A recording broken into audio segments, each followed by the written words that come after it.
Hi hello welcome back to my YouTube channel jam talkies. അപ്പോൾ എല്ലാവരും സന്തോഷത്തോടെയും സേഫായിട്ടിരിക്കുന്നു ഞാൻ വിചാരിക്കുന്നു. അപ്പോൾ നമ്മുടെ ആദില നൂറ ആൻഡ് ഫൈസൽ മലബാർ ഇഷ്യൂയിൽ അത് ഇഷ്യൂ നടന്നുകൊണ്ടിരിക്കുമ്പം ഒരുപാട് പേര് വന്ന് പറഞ്ഞിട്ടുണ്ടായിരുന്നു ഷാനവാസിക്ക വലിയേട്ടനായിട്ട് അവരുടെ കൂടെ ഒരു നിലപാട് പോലും പറഞ്ഞില്ല എന്നുള്ളത്. അപ്പോൾ അതിനെ വെട്ടിച്ചുകൊണ്ടാണ് ഷാനവാസിക്ക ഇന്നലത്തെ ഇൻ്റർവ്യൂവിൽ ഏഷ്യാനെറ്റ് ന്യൂസ് ഇറക്കിയ ഇൻ്റർവ്യൂവിൽ ആങ്കർ ഇതിനെപ്പറ്റി ചോദിക്കുമ്പോൾ ഷാനവാസിക്ക അതിന് വ്യക്തമായൊരു ഉത്തരം പറയുന്നുണ്ട്. അതായത് ഷാനവാസിക്ക പറയുന്നത് സ്റ്റാർ സിംഗറിൻ്റെ ആ ലോഞ്ചിന് വന്നപ്പോഴാണ് ഷാനവാസിക്ക ഇത് ആക്ച്വലി അറിയുന്നതും അത് കേട്ടപ്പോൾ ഭയങ്കര വിഷമമായി. കാരണം ഒരുപാട് സ്നേഹിച്ച കുട്ടികളല്ലേ, എനിക്ക് നല്ല വിഷമം തോന്നി അത് കേട്ടപ്പോൾ എന്നിങ്ങനെ പറഞ്ഞു. അപ്പം സത്യം പറഞ്ഞാൽ ചിലപ്പോൾ ഫൈസലിക്ക ആയിരിക്കണം എന്നില്ല ഇവരെ വിളിച്ചിട്ടുണ്ടായിരുന്നത്. കോർഡിനേറ്റേഴ്സോ മാനേജേഴ്സോ അങ്ങനെ പല പല ആൾക്കാരുടെ ഒരു ഇതിലായിരിക്കും ഇവരെ ഇൻവൈറ്റ് ചെയ്തിട്ടുണ്ടായിരിക്കുന്നത്. അപ്പം അതിനുശേഷം പലരുടെയും അഭിപ്രായങ്ങളുടെ വ്യത്യാസങ്ങൾ കൊണ്ടാവാം, അതായത് സമൂഹത്തിൽ നിന്ന് പല പല അഭിപ്രായ വ്യത്യാസങ്ങൾ ഉണ്ടായതുകൊണ്ടാവണം ആ പോസ്റ്റ് ഇട്ടത്. അപ്പോൾ തൻ്റെ നിലപാട് എന്താണെന്ന് വെച്ചാൽ ഫൈസലിക്ക അങ്ങനത്തെ ഒരു പോസ്റ്റ് ഇടരുതായിരുന്നു, അങ്ങനെ ഇടാൻ പാടില്ലായിരുന്നു. ഇൻ കേസ് ഇട്ടാൽ തന്നെ അത് പോസ്റ്റ് ഡിലീറ്റ് ആയിട്ട് ഓടിക്കളയാനും പാടില്ലായിരുന്നു. അപ്പോൾ ഇതാണ് സത്യം പറഞ്ഞാൽ ഷാനവാസിക്ക പറഞ്ഞത്. അതുകൊണ്ട് ഒന്നുകിൽ അത് പോസ്റ്റ് ഇടാനും പാടില്ല, അല്ലെങ്കിൽ ആ പോസ്റ്റ് ഇട്ടിട്ടുണ്ടെങ്കിൽ അത് ഡിലീറ്റ് ആക്കി പേടിച്ചോടാനും പാടില്ല. അതായത് ഉറച്ച ഒരു തീരുമാനം വെക്കണമായിരുന്നു എന്നാണ് പറഞ്ഞത്. അതിൻ്റെ വേറൊരു ഭാഗം ഷാനവാസിക്ക പറയുന്നത് അതിഥികളെ നമ്മൾ അപമാനിക്കുന്നത് അത്ര ശരിയല്ല. കാരണം ഒരുപാട് സ്നേഹിക്കുന്ന പിള്ളേരായിരുന്നു അത്, അഭിപ്രായ വ്യത്യാസങ്ങൾ തമ്മിലുണ്ട്, അത് ഗെയിമിൻ്റെ ഭാഗമായിട്ടായിരുന്നു എന്നും കുറച്ച് കാര്യങ്ങളൊക്കെ ഷാനവാസിക്കനെ വിഷമിപ്പിച്ചിട്ടുണ്ടതുമായിട്ടാണ് ഷാനവാസിക്ക അവിടെ പറയുന്നത്. അപ്പം ഷാനവാസിക്ക് ആ ഒരു കാര്യത്തിൽ ഷാനവാസിക്ക് വിഷമമുണ്ട് എന്നുള്ളത് നമുക്ക് വ്യക്തമായിട്ട് കാണാൻ പറ്റും ഷാനവാസിക്ക അത് പറയുമ്പോൾ.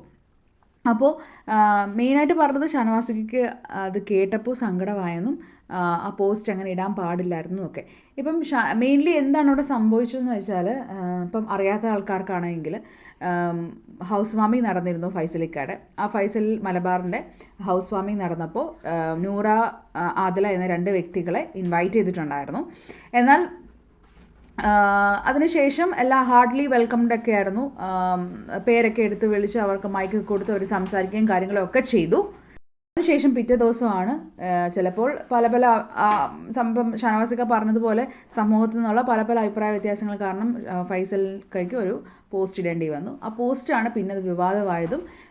ലക്ഷ്മി അന്ന് പറഞ്ഞ വേർഡ്സ്, വീട്ടിൽ കയറ്റാൻ കൊള്ളാത്തവന്മാരാണ് എന്ന് പറയുന്ന വേർഡ്സ് ഒന്നും കൂടെ ആയിട്ട് ബാക്കിയുള്ള എല്ലാവരും അവരെ ഡീഗ്രേഡ് ചെയ്യുന്ന രീതിയിലുമായി. കുറേ സപ്പോർട്ട് ചെയ്യുന്ന ആൾക്കാരും ഉണ്ടായിരുന്നു, കുറേ നെഗറ്റീവായിട്ട് ചെയ്യുന്ന ആൾക്കാരും ഉണ്ട്. അപ്പോൾ നമ്മൾ പറഞ്ഞിരുന്നത് ഓൾറെഡി നമുക്കറിയാം, നൂറ ആദിലയുടെ സ്വഭാവം ഓൾറെഡി നമുക്കറിയാം. അവരുടെ സ്വഭാവം വെച്ചിട്ട് നമുക്കത് ഇഷ്ടമല്ല. പക്ഷേ ഫൈസലിക്ക കാണിച്ചത് ശരിയായില്ല, കാരണം വിളിച്ചു വരുത്തിയിട്ട് അപമാനിക്കാൻ പാടില്ല എന്നായിരുന്നു നമ്മുടെ സ്റ്റാൻഡ്. കാരണം ഷാനവാസിക്കനെ അനുമോളിനെയൊക്കെ ഒരുപാട് ചെയ്ത് നമ്മൾ കണ്ടതാണ്, വിഷമിപ്പിച്ചതൊക്കെ നമ്മൾ കണ്ടതാണ്. അപ്പോൾ അതിൻ്റെ ഒരു അടിസ്ഥാനത്തിൽ ബിഗ് ബോസ് എന്ന ഹൗസിൽ അവരെന്താണ് അവരുടെ പ്രകടനം എന്ന അടിസ്ഥാനത്തിൽ നമുക്ക് അവരെ ഇഷ്ടപ്പെട്ടില്ല.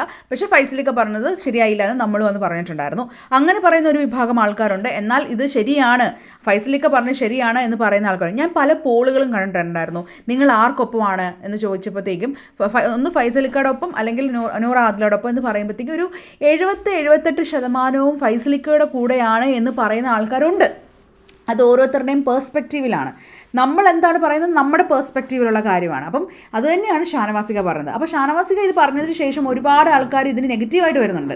നെഗറ്റീവായിട്ട് വരുന്ന ആൾക്കാർ ശ്രദ്ധിക്കേണ്ട ഒരു കാര്യം എന്ന് വെച്ചാൽ പല ആൾക്കും ഒരാൾക്ക് ഇപ്പം എൻ്റെ ഒപ്പീനിയൻ ആയിരിക്കണം എന്നില്ല വേറൊരു യൂട്യൂബറിൻ്റെ ഒപ്പീനിയൻ, അല്ലെങ്കിൽ വേറൊരു ആൾക്കാരുടെ ഒപ്പീനിയൻ ആവണം എന്നില്ല. പലർക്കും പലതരം ഒരു പെർസ്പെക്റ്റീവ്സ് ആണുള്ളത്. അപ്പോൾ everyone have the right to express ചെയ്യാനുള്ളൊരു ഇത് എല്ലാവർക്കും ഉണ്ട്.